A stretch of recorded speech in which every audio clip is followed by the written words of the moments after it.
¿no? Y una de los principales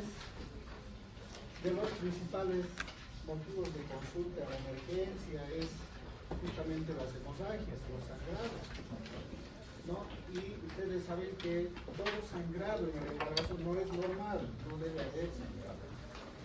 ¿No? Entonces vamos a ver ahora este tema, que es sumamente interesante.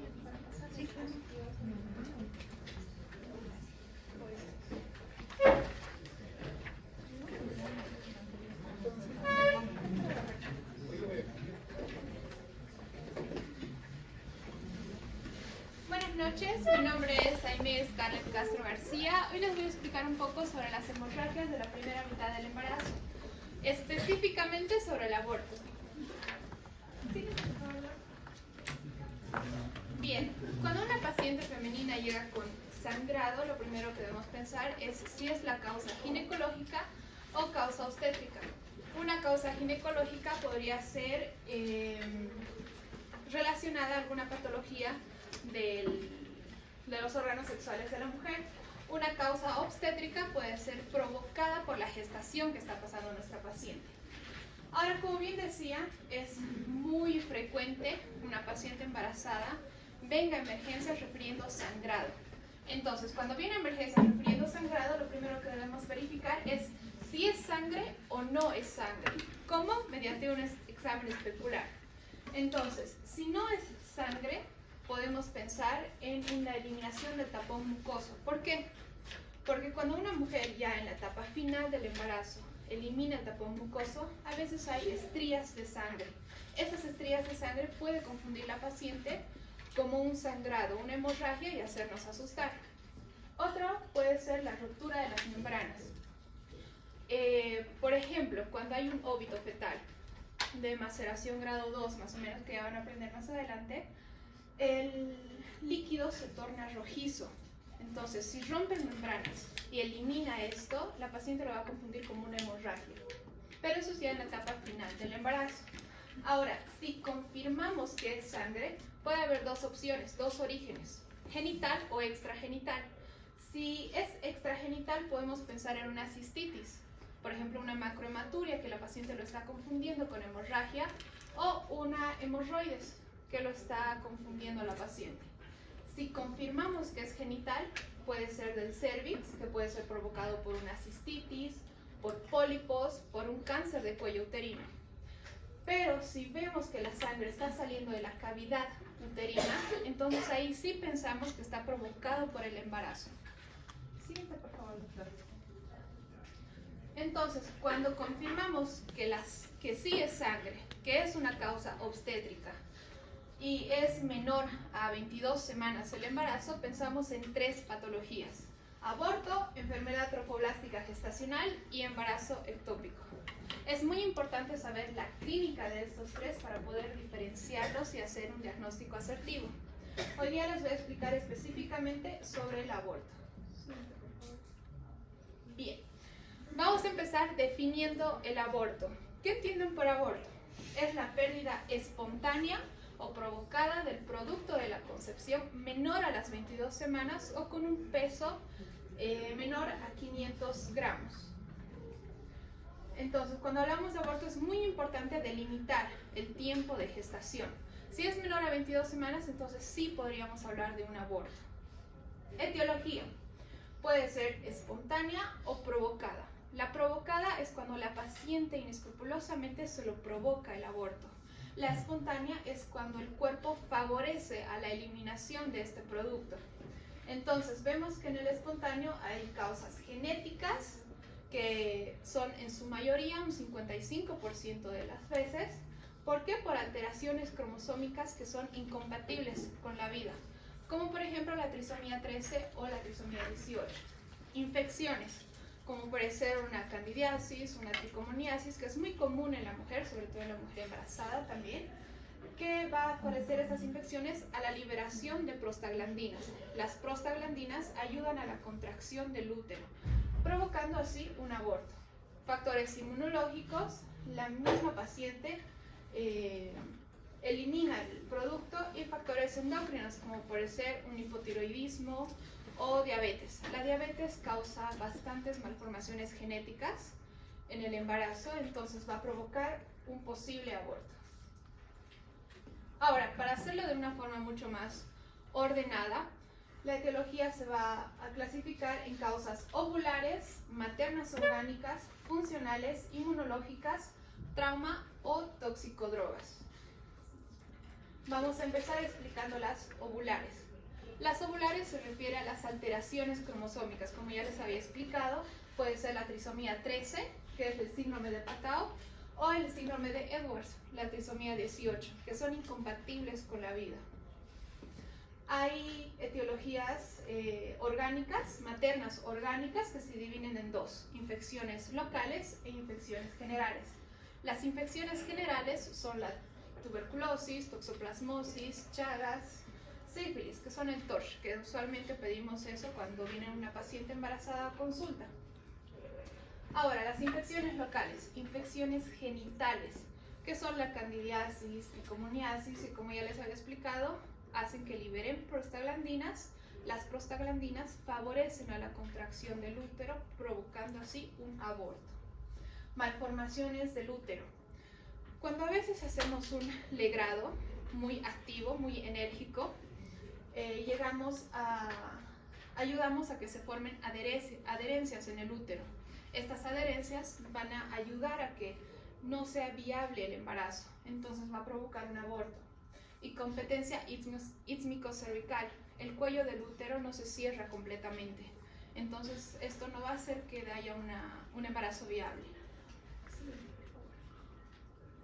Seguimos con la etiología. Las inmunológicas, como la incompatibilidad RH o ABO, traumas directos, traumas indirectos. Sabemos que la mujer, hay un alto índice de violencia en la mujer. Y también trabajos. La mujer usualmente estando embarazada sigue trabajando y a veces son trabajos que requieren bastante esfuerzo. Drogas, como medicamentos, radiaciones, exposición a metales. Ahora, dentro de las etiologías también tenemos las causas funcionales. Estas se dividen en dos: gonadales y extragonadales. Las extragonadales se refieren a patologías tiroideas, puede ser un hipotiroidismo, puede ser diabetes o también la insuficiencia del cuerpo lúteo. Cuando se libera un ovocito del ovario, el cuerpo lúteo es el encargado de producir la progesterona, pero solamente hasta las 12 semanas. Después, la encargada de producir progesterona es la placenta, pero hasta las 12 semanas el cuerpo lúteo se encarga de mantener el embarazo. Si tenemos una insuficiencia del cuerpo lúteo, no va a haber la secreción de progesterona, entonces el embarazo no va a ser viable. Por eso es importante dentro de las causas funcionales. Ahora, dentro de las funcionales están las gonadales, que puede haber una alteración del ovario o del trofoblasto. Sí, por favor. Ahora, el aborto se puede clasificar según su condición jurídica, según su recurrencia, según la edad gestacional y la más importante, según la evolución clínica. ¿Por qué digo la más importante? Porque es la que constantemente vamos a utilizar en nuestra vida hospitalaria. Esos constantemente les van a preguntar en el internado y para hacer sus diagnósticos asertivos va a ser muy importante. Gracias. Ahora, vamos a explicar según su condición jurídica. Existe el aborto médico-legal, que es cuando tenemos papeles que nos dicen que estamos autorizados para realizar un aborto, ya sea por violación o por otras causas. Tenemos el aborto eugenésico, que es cuando tenemos evidencia de que el feto tiene una alteración cromosómica que es incompatible con la vida. Entonces, ¿para qué seguir con un embarazo que no va a estar vivo? Va a causar más problemas que beneficios. Entonces, ese es el aborto eugenésico. Tenemos el aborto terapéutico, que es cuando corre en riesgo la vida de la paciente. Por ejemplo, si tenemos en el primer trimestre una cardiópata que se está descompensando, ¿ustedes creen que va a llegar al tercer trimestre con normalidad? Si en el primer trimestre ya se está descompensando, no. Entonces preferimos realizar el aborto, ¿para qué? Para salvar salvaguardar la vida de la paciente. Y tenemos por último el aborto criminal, que es el que la paciente se lo realiza de manera inescrupulosa y está penado por ley. Bien. Según la edad gestacional, son 3: aborto ovular, aborto embrionario y aborto fetal. El aborto ovular es hasta las 2 semanas. El aborto embrionario es de 3 hasta las 8 semanas. El aborto fetal es desde las 9 hasta las 22 semanas. Ahora, este aborto fetal se va a dividir en 2: en el aborto fetal tardío y en el aborto fetal precoz. El precoz es hasta las 12 semanas y el tardío es a partir de las 12 semanas en adelante, hasta las 22. Ahora, según su recurrencia, hay pacientes que vienen con 3, 4, historia, antecedentes de 3, 4 abortos, entonces se los clasifica. Cuando tiene 2 abortos seguidos, es un aborto recurrente y es muy importante que pongamos esto en los diagnósticos. Cuando vemos que tiene 3 abortos seguidos, es un diagnóstico de aborto habitual. Y cuando vemos que tiene 5 abortos discontinuos, también se añade el diagnóstico de un aborto habitual. ¿Qué quiere decir 5 abortos discontinuos? Por ejemplo, el primer embarazo llegó a ser un aborto. El segundo embarazo llegó a ser a término. Tercer, cuarto fueron abortos. Quinto a término y sexto a séptimo fueron abortos. Entonces ya llegan a ser 5 abortos discontinuos, que llega a ser un diagnóstico de aborto habitual. ¿Por qué es importante este diagnóstico? Porque cuando tenemos antecedente de un aborto anterior, existe la probabilidad de un 20% de que el siguiente embarazo llegue también a ser un aborto. Cuando tenemos antecedentes de 2 abortos, existe la probabilidad del 20% de que el siguiente embarazo también llegue a ser un aborto. Pero cuando tenemos el diagnóstico de aborto habitual, o sea, 3 abortos, la posibilidad de que el siguiente embarazo llegue a ser un aborto es del 50%. Entonces esto es importante poner en la historia clínica y también informar a la paciente. ¿Para qué? Para que la paciente tenga en cuenta el riesgo que tiene volver a embarazarse otra vez y así ponerle un anticonceptivo o ya que la paciente esté preparada para esta situación. Bien, ahora la clasificación de la que les hablaba, según la evolución clínica, que es la que más vamos a utilizar en el ámbito hospitalario, que llega desde la amenaza de aborto hasta un aborto infectado, que si se dan cuenta es una evolución. Bien, primero tenemos la amenaza de aborto, aborto en curso, que este aborto en curso se divide en 2: aborto inminente, y aborto inevitable. El aborto consumado, que este igual se divide en 2: el aborto incompleto y el aborto completo. Tenemos el aborto diferido y el aborto infectado. Bien, vamos a empezar explicando sobre la amenaza de aborto. Primero, la clínica. Esta paciente viene con dolor abdominal tipo espasmódico, cólico y en el hipogastrio, donde se encuentra el útero. Viene con contracciones. Las contracciones obedecen al dolor abdominal, es decir, que son al mismo tiempo. Cuando tiene contracciones, tiene dolor. Y vemos un sangrado rojo vivo, un sangrado rojo rutilante. Y el útero está adecuado para el tamaño, o sea, para la edad gestacional. Ahora, algo que es único de esta amenaza de aborto es que hay ausencia de modificaciones cervicales. ¿Cómo van a dar el diagnóstico de amenaza de aborto? Porque todos los abortos, o la mayoría, vienen con dolor abdominal, contracciones y sangrado. Entonces, ¿cómo damos el diagnóstico? Este no tiene modificaciones cervicales. El cuello está cerrado, no está dilatado y no hay borramiento. En una ecografía va a salir casi normal, depende si hay desprendimiento, y la actividad cardíaca está normal. Siguiente, por favor. Conducta. ¿Qué hacemos con esta paciente que tiene amenaza de aborto? Le damos reposo relativo, nunca damos absoluto. Antes se daba absoluto, pero ahora ya no. Más rato les voy a explicar por qué. Hemos dicho que la amenaza de aborto o el aborto puede estar provocado por la liberación de prostaglandinas. Entonces, ¿qué necesitamos? Un antiprostaglandinas. Damos AINES. ¿Pero qué AINES? La indometacina. 100 miligramos vía rectal por 3 días. Ahora, esta indometacina no se puede usar mayor a las 32 semanas. ¿Por qué? Porque causa cierre precoz del conducto arterioso. Pero como estamos hablando de aborto menor a las 22 semanas, se da con normalidad. Ahora, también tenemos otra posología, que son 25 miligramos vía oral, cada 6 horas, que igual se llega a los 100 miligramos, haciendo cuentas. Sin embargo, esta no lo utilizamos en la práctica. Utilizamos la indometacina 100 miligramos vía rectal por su comodidad posológica. Absorbe rápido y es una sola vez al día. Ahora, vamos a tratar la causa, vamos a buscar el foco infeccioso. ¿Cómo? Laboratorios.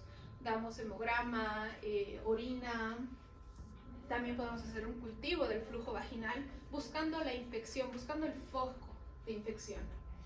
Debemos controlar la hemorragia y debemos monitorear a la paciente en 7 días mediante la ecografía.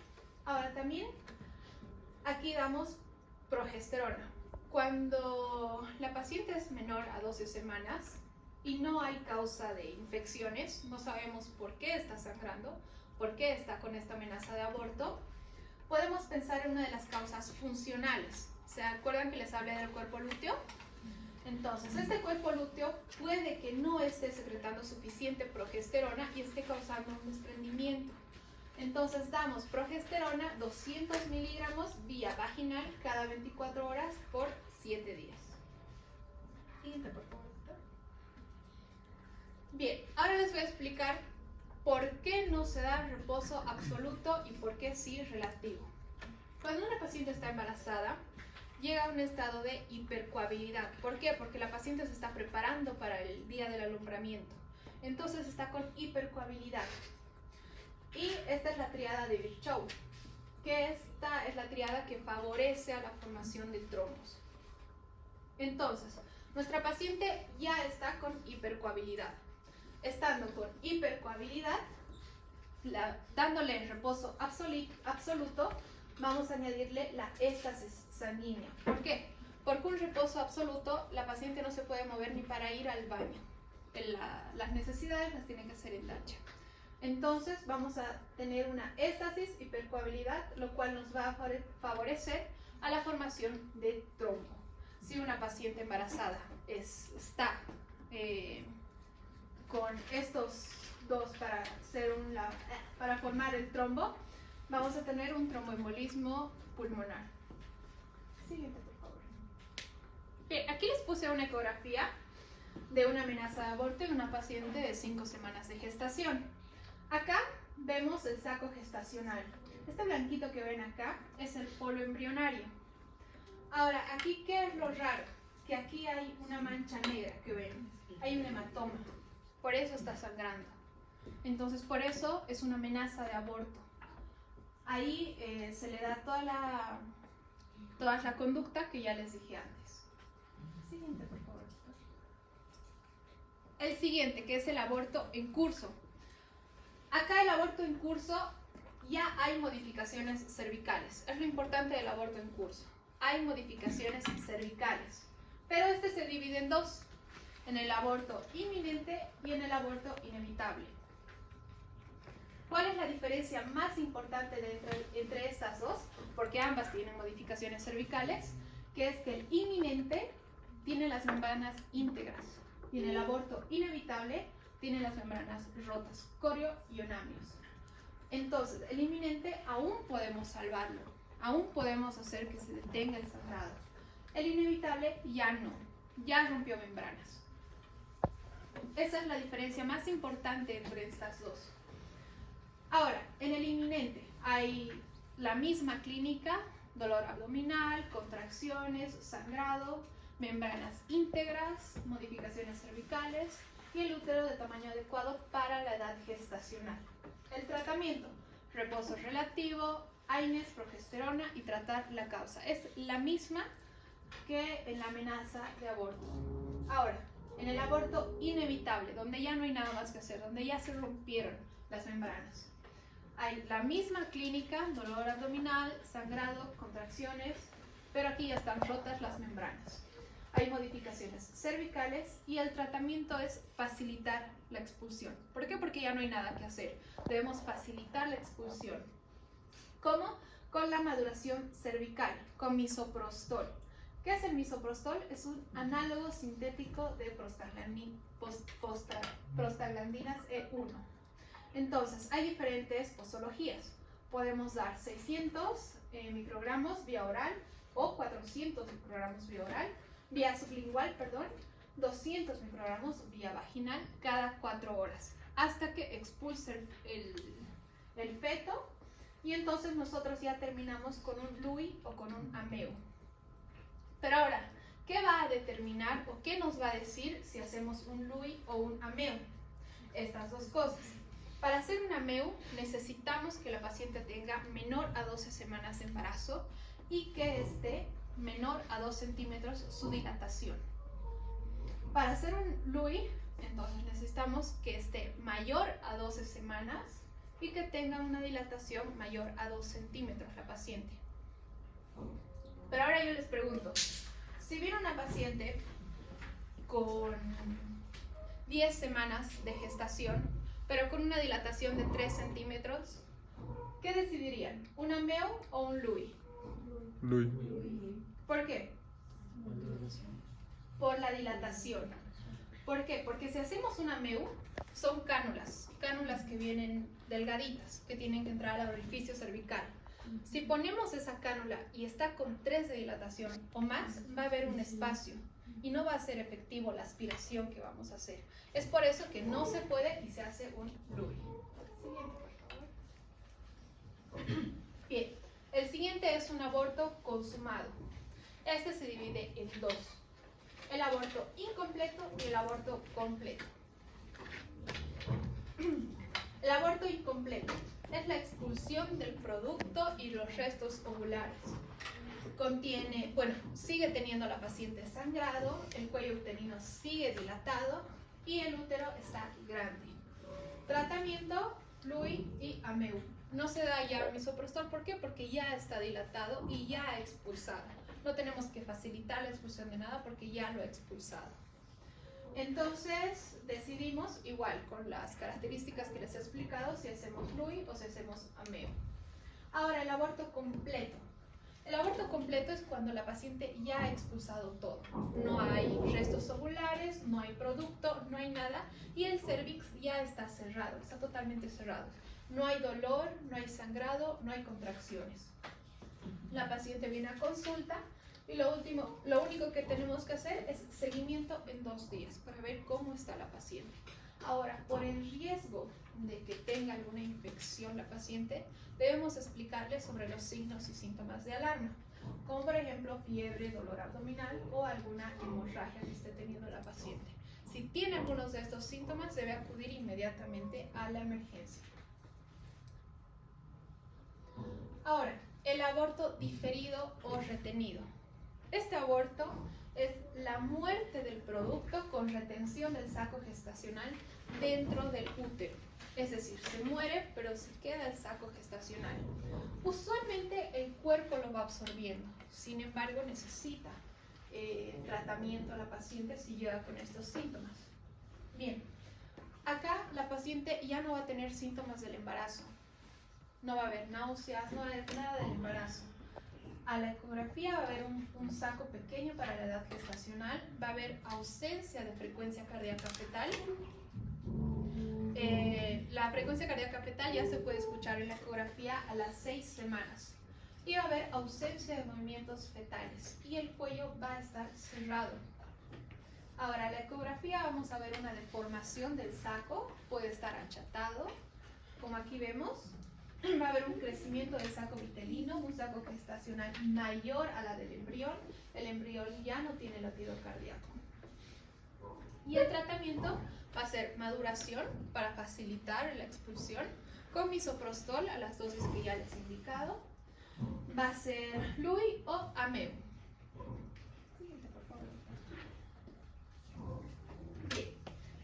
importante que expliquemos a la paciente sobre los efectos secundarios que va a tener el misoprostol en ella.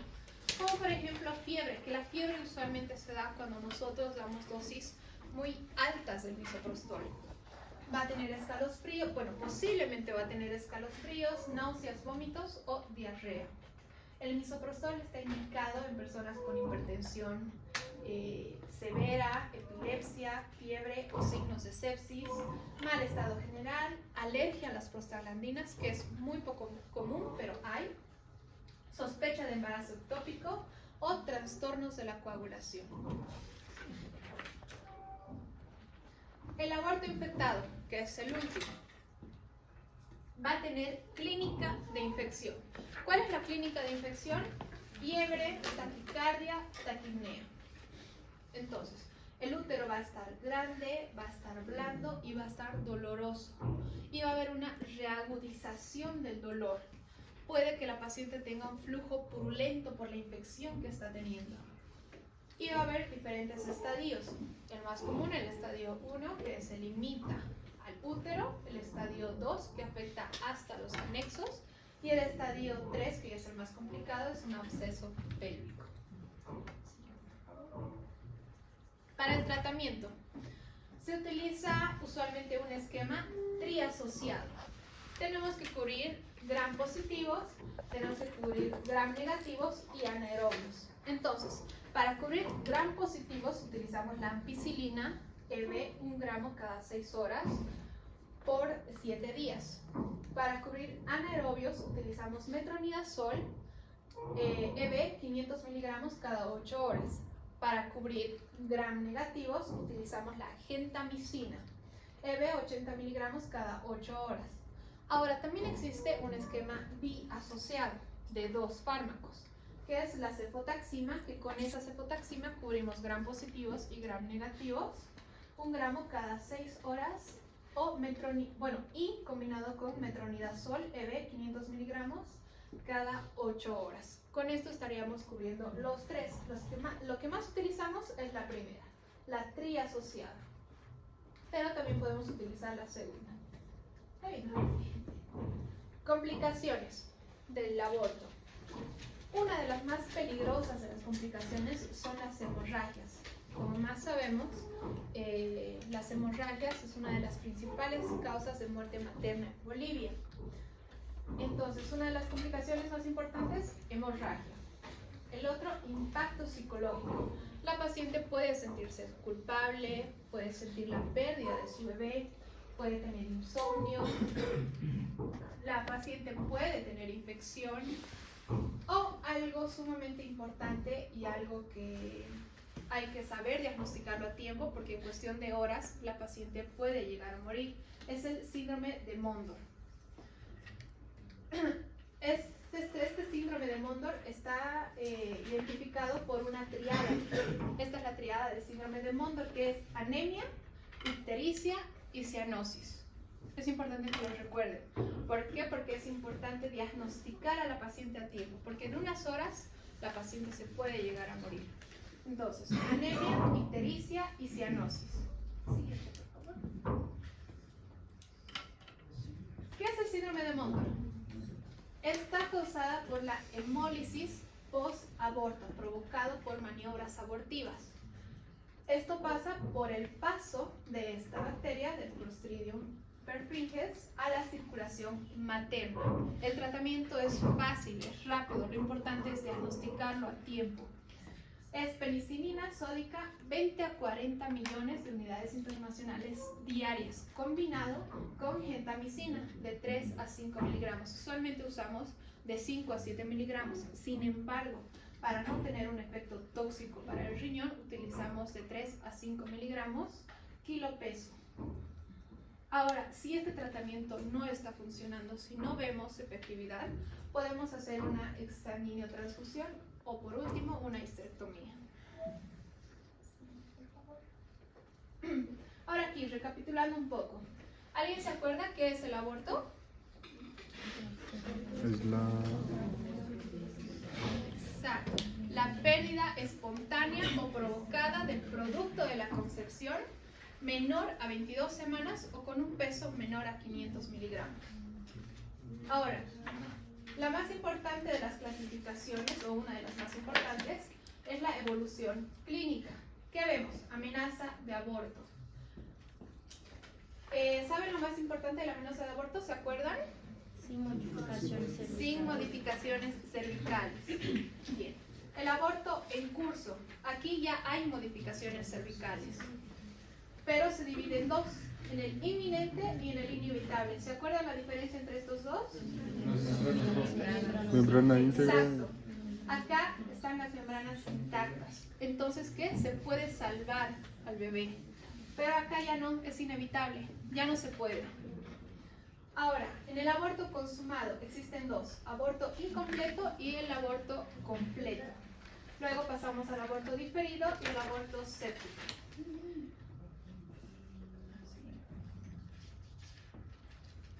Espero que les haya gustado. Muchas gracias.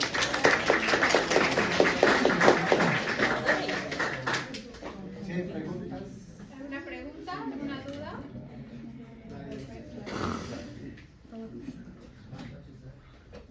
Pregunten porque les va a tomar examen.